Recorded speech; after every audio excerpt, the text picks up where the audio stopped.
વાલા મિત્રો, કોઈ પણ વસ્તુની માલિકી ધરાવવા માટે તમારે તેનું મૂલ્ય ચૂકવવું પડે છે.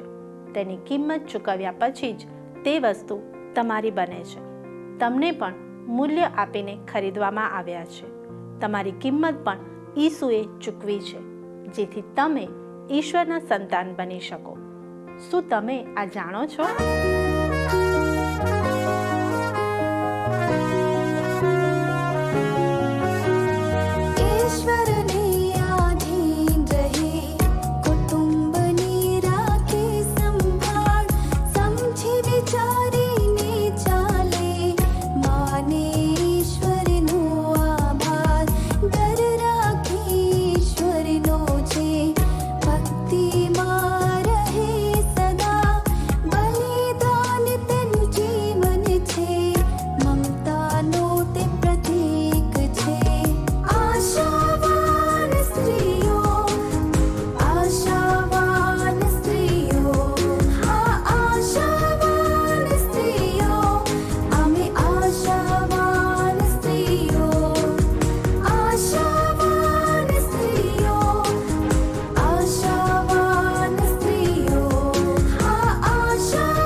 નમસ્કાર દર્શક મિત્રો, સ્ત્રીઓ માટેના વિશેષ કાર્યક્રમ આશાવાન સ્ત્રીઓમાં આપ સર્વનું હાર્દિક સ્વાગત છે. અમારા આ પ્રસારણમાં આપ અમારી સાથે સામેલ થયા છો તે અમારા માટે ખુશીની વાત છે. આ કાર્યક્રમ આપણા દેશની પ્રગતિશીલ અને વિશ્વાસુ સ્ત્રીઓને સમર્પિત છે. અમને આશા છે કે વિવિધ વિષયોના શિક્ષણ મારફતે અમે કોઈક રીતે સ્ત્રીઓને ઉપયોગી બની રહ્યા છીએ. કેમ છો બહેનો? મને પણ આ પ્રસારણ મારફતે આપને મળીને ખૂબ આનંદ થાય છે. મારા વ્યક્તિગત જીવન માટે પણ આ શિક્ષણ ઉપયોગી થઈ રહ્યું છે. મને ખાતરી છે કે તમારા માટે પણ તે લાભકારક બની રહ્યું હશે. આ દિવસોમાં આપણે રૂથના જીવનનો અભ્યાસ કરીને સ્ત્રીઓ તરીકે આપણી વિવિધ જવાબદારીઓ વિશે શીખી રહ્યા છીએ.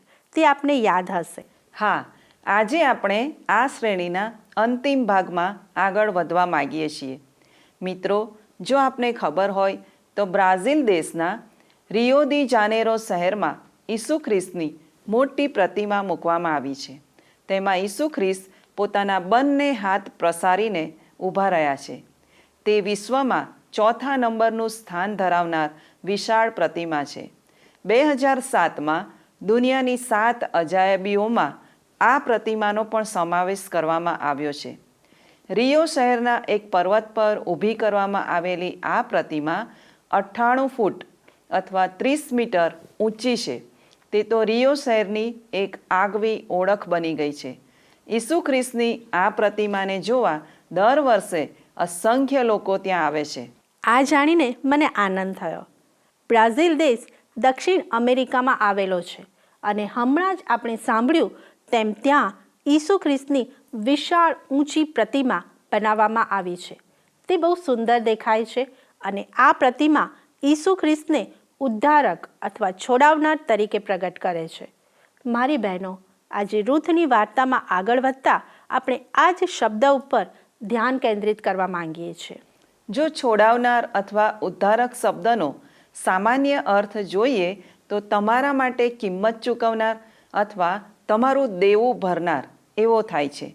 બીજા શબ્દોમાં કહું તો કોઈકના માટે કિંમત ચૂકવીને તેનું દેવું ભરપાઈ કરવું અને તેની માલકી મેળવવી. મિત્રો, છોડાવવું શબ્દ ઉપરથી છોડાવનાર શબ્દ આવ્યો છે. શું તમે જાણો છો? રૂથના પુસ્તકમાં માત્ર 4 અધ્યાયમાં 23 વખત આ શબ્દ વાપરવામાં આવ્યો છે. વાલી બહેનો, જો તમે ઇઝરાયલ દેશનો ઇતિહાસ વાંચો તો પ્રાચીન સમયમાં છુટકારો કરવા માટે તેઓમાં એવો રિવાજ હતો કે કોઈ માણસ મરી જાય તો તેના નજીકના સગાએ તેની સંપત્તિ કિંમત ચૂકવીને ખરીદવી, જેથી તે તેનો માલિક થાય. તે સાથે તે વ્યક્તિએ મરનારની વિધવા સાથે લગ્ન પણ કરવા પડતા અને જો તેને બાળકો હોય તો તે તેના મરનાર પતિનું નામ ધારણ કરતા. નાઓમી તેના પતિ અને 2 દીકરાના મરણ પછી રૂથને લઈને બેથલેહેમ આવી. ત્યારે તે તેની મિલકત પાછી ખરીદવા માંગતી હતી, પણ તે માટે તેઓને કોઈ છોડાવનારની જરૂર હતી. ખરેખર આ તો બહુ વિચિત્ર રિવાજ કહેવાય, પણ તેની પાછળ એક કારણ હતું. લેવીય 25 અને 48માં લખ્યું છે કે આવી વ્યક્તિને કુટુંબની નજીકની વ્યક્તિ દ્વારા ખંડી લેવામાં આવતી અથવા છોડાવવામાં આવતી. જો કોઈ વ્યક્તિને ગુલામ તરીકે વેચી દેવામાં આવે તો તેને છોડાવનાર તેની કિંમત ચૂકવીને તેને સ્વતંત્ર કરતો. જો તેનું દેવું વધારે હોય તો પણ તે તેના ઘર અને કુટુંબને બચાવી લેતો.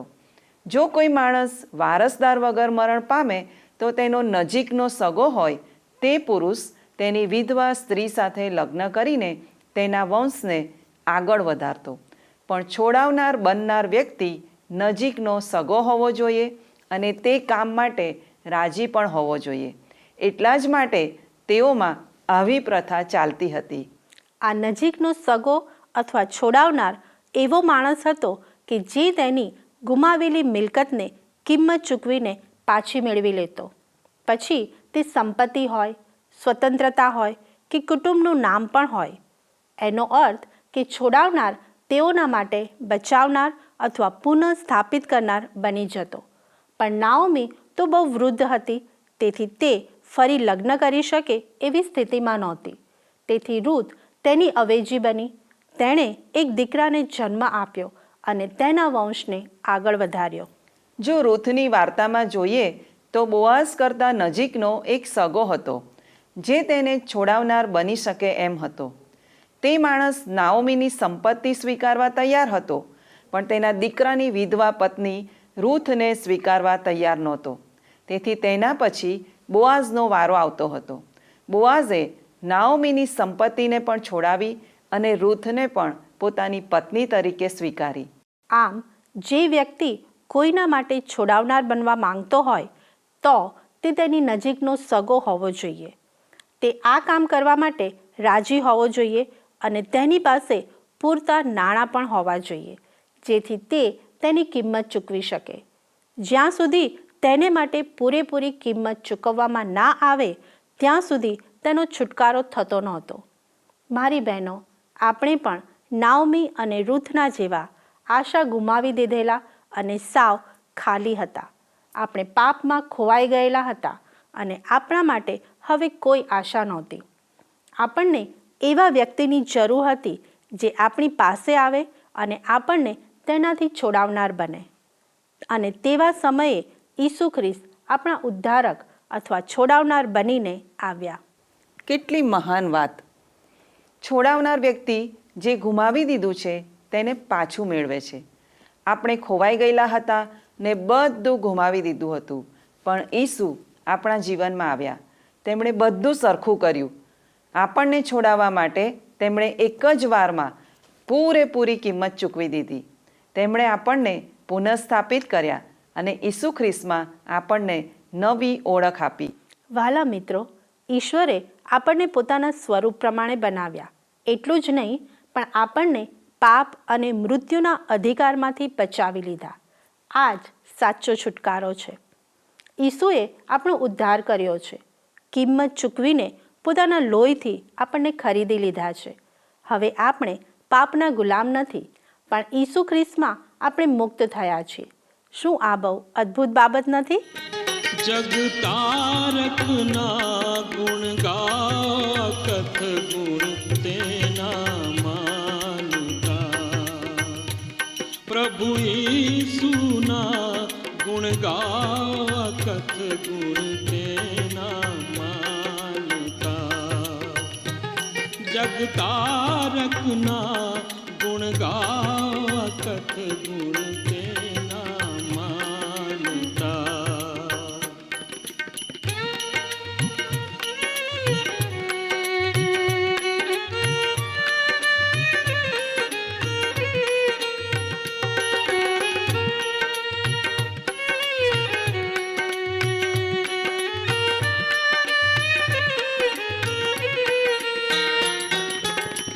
સહુનો કરતા કારણ તે છે સર્વ પરાક્રમ પૂરો. સહુનો કરતા કારણ તે છે સર્વ પરાક્રમ પૂરો. શોધક બોધક જે જગમાં છે, શોધક બોધક જે જગમાં છે, સહુનો યત્ન અધૂરો અકથ ગુણ તેના માનતા. જગતારકના ગુણ ગાઓ અકથ ગુણ તેના માનતા. પ્રભુ ઈસુના ગુણ ગાઓ અકથ ગુણ તેના માનતા.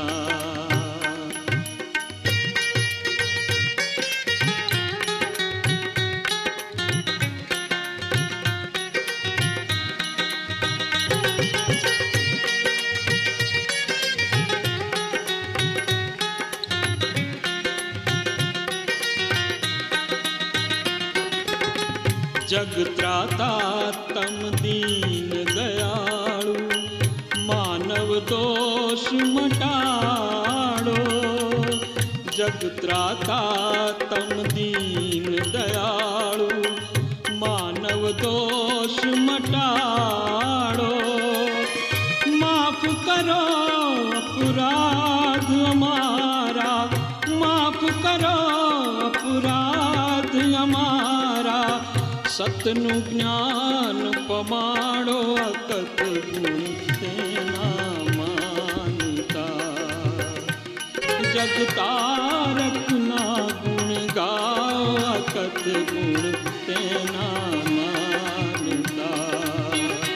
પ્રભુ ઈસુના ગુણ ગાઓ અકથ ગુણ તેના માનતા.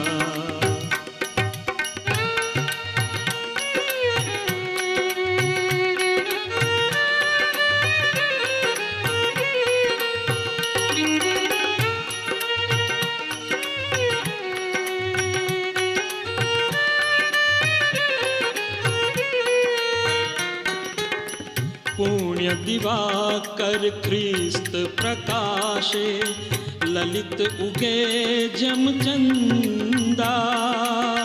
પુણ્ય દિવાકર ખ્રિસ્ત પ્રકાશે, લલિત ઉગે જમ ચંદા. દોષિત મનમાં સુખ ઉપજાવે, દોષિત મનમાં સુખ ઉપજાવે. હર્ષ કરે તુજ બંદા કથ ગુણ તેના માનતા. જગતારકના ગુણ ગાઓ અકથ ગુણ તેના માનતા.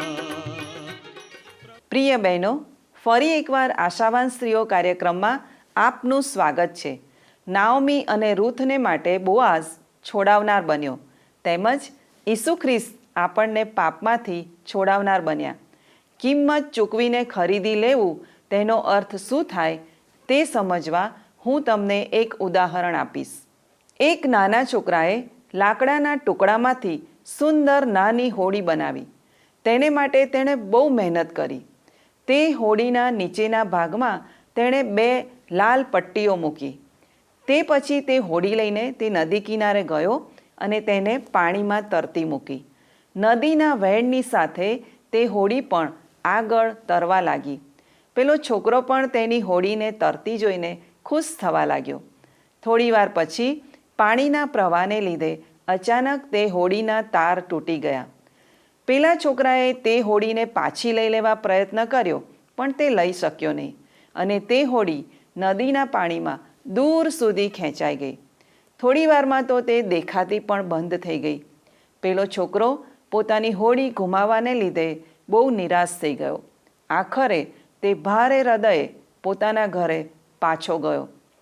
થોડા દિવસ પછી તે સ્કૂલથી છૂટીને પાછો ઘરે જઈ રહ્યો હતો ત્યારે અચાનક જ તેની નજર એક દુકાનના કબાટમાં મૂકેલી હોડી પર પડી.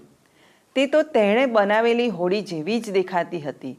તેથી તે તરત જ પેલી દુકાનમાં ગયો અને પેલી હોડીને જોઈ તો તેની નીચેના ભાગમાં 2 લાલ પટ્ટી જોઈ. તેને ખાતરી થઈ ગઈ કે આ તેની જ હોડી છે. તે ખુશ થઈને દોડતો પેલા દુકાનદાર પાસે ગયો અને તેને કહ્યું કે આ મારી હોડી છે, મેં તે બનાવી છે, તે મને આપી દો તો સારું. પેલા દુકાનદારે તેને કહ્યું, બેટા, મેં આજે સવારે જ પૈસા આપીને તેને ખરીદી છે. હું તને એમ જ આપી શકું એમ નથી. જો તારે તે જોઈતી હોય તો તારે તેની કિંમત ચૂકવવી પડશે. તેથી પેલો છોકરો દોડતો પોતાના ઘરે ગયો, તેનો ગલ્લો તોડ્યો અને તેમાં જેટલા હતા તે બધા જ પૈસા લઈને દુકાને પાછો આવ્યો. તેણે તે પૈસા આપીને પોતાની હોડી દુકાનદાર પાસેથી ખરીદી લીધી. તેણે તે હોડીને પોતાના હાથમાં લઈને કહ્યું કે પહેલાં મેં પોતે તને બનાવી અને આજે મેં તને ખરીદી લીધી છે. હવે તું મારી છે. મારા વાલા મિત્રો, ઈશ્વરે પણ તમને મૂલ્ય આપીને ખરીદી લીધા છે. શું ઈશ્વરના ડાપણનો તમે કદી વિચાર કર્યો છે? આખા વિશ્વમાં તમારી જેવી આંગળીઓની છાપ ધરાવનાર અને તમારા જેવું વ્યક્તિત્વ ધરાવનાર બીજું કોઈ નથી. તમે અજોડ છો. આપણે દરેક મૂલ્યવાન છીએ. એટલા જ માટે ઈસુ ખ્રિસ્ત આપણા ઉદ્ધારક બન્યા છે. પ્રભુ ઈસુ ખ્રિસ્તની મારફતે આપણને ઈશ્વરની સાથે પુનઃ સ્થાપિત કરવામાં આવ્યા છે. ઈશ્વર બે રીતે આપણા માલિક છે. એક તો તેમણે આપણને બનાવ્યા છે અને બીજું તેમણે આપણને મૂલ્ય આપીને ખરીદી લીધા છે. તમારી વાત તદ્દન સાચી છે. ઈશ્વરે આપણને સંપૂર્ણ રીતે પાપમાંથી છોડાવ્યા છે. હવે તેને માટે બીજી કોઈ કિંમત ચૂકવવાની જરૂર નથી. પણ આપણે આપણા આત્માના ઉદ્ધારક ઈસુ ખ્રિસ્ત પર વિશ્વાસ કરવો જરૂરી છે. જ્યારે આપણે તે કરીએ છીએ ત્યારે આપણું દેવું ચૂકવવાનું કામ પૂરું થાય છે. જો તમે લૂકનો 15મો અધ્યાય વાંચો તો તેમાં ઈસુ ખ્રિસ્ત 3 દ્રષ્ટાંત આપે છે: ખોવાયેલું ઘેટું, ખોવાયેલી અધેલી અને ખોવાયેલો દીકરો. આ ત્રણેય વાર્તામાં ઈસુ ખ્રિસ્ત છુટકારાના મહાન સત્યને સ્પષ્ટ કરે છે. હા, આ બધા દ્રષ્ટાંતોમાં ખોવાયેલી વસ્તુ તેના માલિકને માટે બહુ મહત્વની હતી. માલિક તેનું મૂલ્ય જાણતા હતા અને તે બીજે ક્યાંય મળવાની નથી તે પણ માલિકને ખબર હતી. ઈશ્વરના તરફથી મળતા ઉદ્ધાર વિશેની આ દરેક વાર્તાની સાથે ઈસુ ખ્રિસ્ત આપણને શીખવવા માંગે છે કે દરેક ખોવાયેલી વ્યક્તિ તેમના માટે બહુ મૂલ્યવાન છે અને તે તેને શોધવા માંગે છે. આ વાર્તાઓમાં ખોવાયેલી વસ્તુઓની અવગણના કરવામાં આવતી નથી અથવા તેને ભૂલી જવામાં આવતી નથી. જે ખોવાયું છે તેને શોધવા માટે તેના માલિક પૂરો પ્રયત્ન કરે છે. એક ઘેટા પાળક તેના બધા ઘેટાને મૂકીને એક ખોવાયેલા ઘેટાને શોધવા જાય છે. એક સ્ત્રી તેના ખોવાયેલા સિક્કાને શોધવા તેનું આખું ઘર વાળે છે અને એક પિતા તેના ખોવાયેલા દીકરા પ્રત્યે પોતાનો પ્રેમ દર્શાવવા દરરોજ તેની રાહ જુએ છે. વાલી બહેનો, આ બધી વાર્તાઓ દ્વારા ઈસુ ખ્રિસ્ત આપણને જણાવવા માંગે છે કે ઈશ્વર પણ બહુ પ્રેમથી આપણને શોધી રહ્યા છે. માણસ તરીકે ઈશ્વરે આપણા માટે જે કર્યું છે તેની ચૂકવણી આપણે પણ કરવી જોઈએ. જેમ ખોવાયેલો દીકરો ઘરે પાછો જઈને તેના પિતાની માફી માગીને તેમની સાથે બધું સરખું કરવા તૈયાર થયો, તેમજ આપણે પણ સારા કાર્યો અને ગંભીર પ્રયત્નો દ્વારા ઈશ્વરે આપણા માટે જે કર્યું છે તેનો બદલો વાળવો જોઈએ. મિત્રો, ઈશ્વર તમને કહી રહ્યા છે, તમે મારા માટે શું કરી શકો છો તે અગત્યનું નથી, પણ હું તમને કેટલો પ્રેમ કરું છું અને તમારા માટે કેવી લાગણી ધરાવું છું તે અગત્યનું છે. શું આ બાબત આપણા માટે આશ્ચર્યજનક નથી? જ્યારે રૂથ અને બોઆઝના ઘરે દીકરાનો જન્મ થયો ત્યારે બેથલેહેમની સ્ત્રીઓએ નાઓમીને શું કહ્યું તે તમે જાણો છો? રૂથ 4:14-16 લખ્યું છે, સ્ત્રીઓએ નાઓમીને કહ્યું, યહોવાને ધન્ય હો, જેણે આજે તને નજીકના સગા વગરની રહેવા દીધી નથી. તેનું નામ ઇસરાયેલમાં વિખ્યાત થાવ. તે તારા જીવને તાજગી આપનાર તથા તારા ઘડપણમાં તારી ચાકરી કરનાર થશે. કેમ કે તારા પુત્રની પત્ની જે તારા પર પ્રીતિ રાખે છે, જે તને 7 દીકરા કરતાં પણ વધારે છે, તેણે તેને જન્મ આપ્યો છે. વાલી બહેનો, નાઓમી અને રૂથનું જીવન સંપૂર્ણ રીતે બદલાઈ ગયું. તેનું કારણ ઈશ્વર પોતે અને તેને છોડાવનાર બોઆઝ હતો. બોઆઝે તેના માટે કિંમત ચૂકવી. એ જ રીતે ઈસુએ પણ આપણા માટે કિંમત ચૂકવીને આપણને પાપમાંથી મુક્ત કર્યા છે. તે કિંમત એટલી મોટી છે કે તેની સરખામણી કોઈની સાથે કરી શકાય નહીં. શું તમે આ વાત પર વિશ્વાસ કરો છો કે ઈસુએ તમારા પાપોની કિંમત વધસ્તંભ ઉપર ચૂકવી દીધી છે, જેથી તમને સાર્વકાલિક જીવન પ્રાપ્ત થાય? આવો પ્રાર્થના કરીએ. સ્વર્ગીય પિતાજી, તમે અમને પ્રેમ કરો છો અને અમને સાર્વકાલિક જીવન આપવા માંગો છો. અમારા પાપોની કિંમત ચૂકવવા તમે પ્રભુ ઈસુને આ જગતમાં મોકલી આપ્યા અને અમને પાપની શિક્ષામાંથી મુક્ત કર્યા. તે માટે તમારો આભાર માનીએ છીએ. અમારા પાપ માફ કરો અને તમારા દીકરા પ્રભુ ઈસુના બલિદાન પર વિશ્વાસ કરવા અમને મદદ કરો. ઈસુના નામમાં માગું છું. આમેન. મારા તારના તારો પ્રેમ છે પૂરો છે અમલ, તે પ્રેમ પાથ અનંત ચળ દેખાડ્યો મારા પર.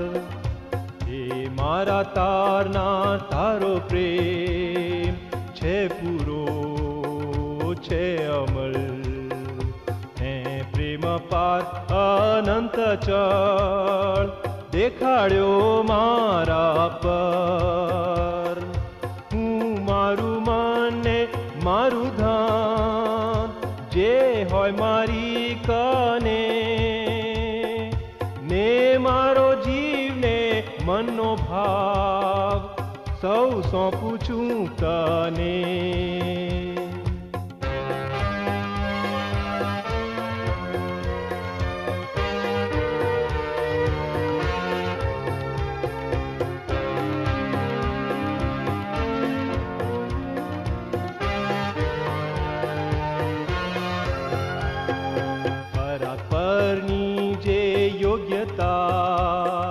હું તારામાં દેખું, તેના ઉપર ધ્યાન ધરી સૌ ભરોસો ટેકું.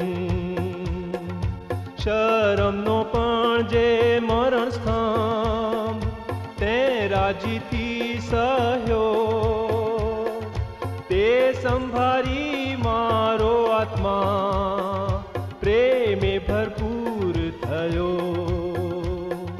હે મારા તારના તારો પ્રેમ છે પૂરો છે અમલ, હે પ્રેમ પાથ અનંત ચળ દેખાડ્યો મારા પર.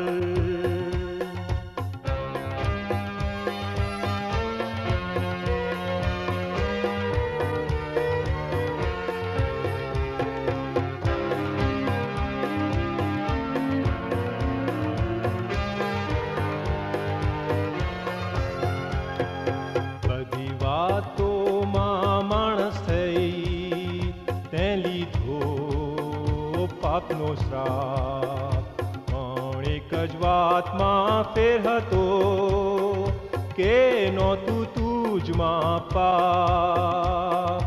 તે તાજ મૂકીને શાપ લીધો કે માણસ પામે ગુણ. જેમ હતો દૂર તેમ પાસે થાય ને પાપને કાઢે પૂં. મારા તારના તારો પ્રેમ છે પૂરો છે અમલ, હે પ્રેમ પાર અનંત ચળ દેખાડ્યો મારા પર. પ્રિય દર્શક મિત્રો, આ છે કાર્યક્રમ આશાવાન સ્ત્રીઓ. બોઆઝ રૂથના માટે છોડાવનાર બનીને આવ્યો અને પ્રભુ ઈસુ આપણા માટે ઉદ્ધારક બનીને આવ્યા. છુટકારાના સાચા અર્થને સમજવા હું તમને એક નાની વાર્તા કહીશ. એક વખત એક નાનો છોકરો એક પિંજરામાં પૂરેલા પક્ષીઓને લઈને જઈ રહ્યો હતો. રસ્તામાં તેને એક ધર્મગુરુ મળ્યા. તેમણે પિંજરામાં પૂરેલા આ પક્ષીઓને જોઈને પેલા છોકરાને પૂછ્યું, આ પક્ષીઓ તું ક્યાંથી લાવ્યો? પેલા છોકરાએ જવાબ આપ્યો, મેં ખેતરમાંથી તેમને પકડીને આ પિંજરામાં પૂરી દીધા, જેથી તે પક્ષીઓ ઉડી ના જાય. પેલા ધર્મગુરુએ તેને પૂછ્યું કે હવે તું આ પક્ષીઓનું શું કરીશ?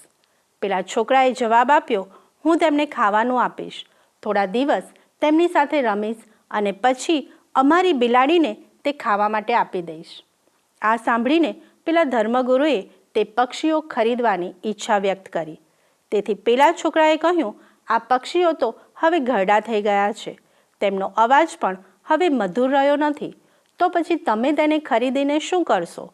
પેલા ધર્મગુરુએ હસીને તે છોકરાને કહ્યું, હું તને 200 રૂપિયા આપીશ, તું આ પિંજરા સાથે પક્ષીઓ મને આપી દે તો મને ગમશે. તેથી પેલા છોકરાએ કહ્યું, હું તો તમને આપવા તૈયાર છું, પણ આ પક્ષીઓ કંઈ કામમાં આવે એવા નથી, તે યાદ રાખજો. પણ પેલા ધર્મગુરુએ પેલા છોકરાને 200 રૂપિયા આપ્યા, તેથી તેણે તે પક્ષીઓ તેમને આપી દીધા અને તે પૈસા લઈને ખુશ થતો પોતાના ઘરે ગયો. પેલા ધર્મગુરુ પિંજરામાં પૂરાયેલા પક્ષીઓ લઈને પોતાના ઘરે આવ્યા. તે પિંજરું લઈને પોતાના નાના ઘરની પાછળ આવેલા ખેતરમાં ગયા. તે પિંજરાનો નાનો દરવાજો ખોલ્યો અને બધા પક્ષીઓને ખુલ્લા આકાશમાં ઉડાવી દીધા. આમ પિંજરામાં કેદ થયેલા પક્ષીઓને પેલા ધર્મગુરુએ મુક્ત કરી દીધા. વહાલા મિત્રો, આપણે પણ પાપના પિંજરામાં કેદ થયેલા હતા, પણ ઈસુએ આવીને આપણને મુક્ત કર્યા. તેમણે આપણા માટે કિંમત ચૂકવીને આપણને છોડાવ્યા. આપણે કેટલા આશીર્વાદિત છીએ કે ઈશ્વર આપણને પ્રેમ કરે છે અને આપણે તેમના માટે મૂલ્યવાન છીએ.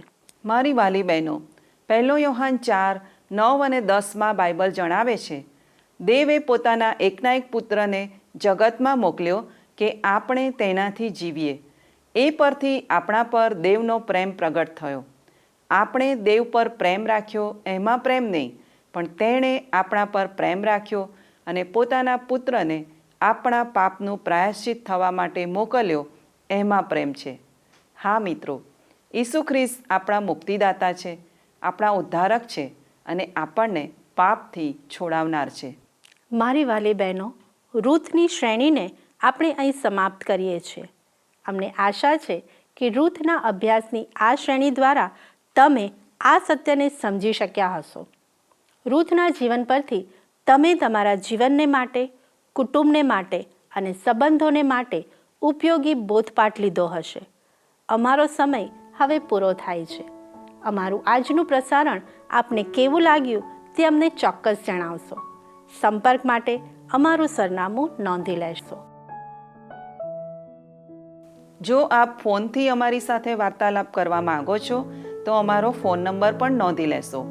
ફોન નંબર છે 94 29 37 55 12 9429375512. આ નંબર ઉપર આપ અમને SMS અથવા વોટ્સએપ પણ કરી શકો છો. આવતા અઠવાડિયે એક નવા વિષય સાથે આશાવાન સ્ત્રીઓ કાર્યક્રમમાં ફરીથી મળીશું. ઈશ્વર આપને આશીષ આપે. ધન્યવાદ. શું તમને આ કાર્યક્રમ ગમ્યો? અત્યારે જ અમને મિસ કોલ કરો.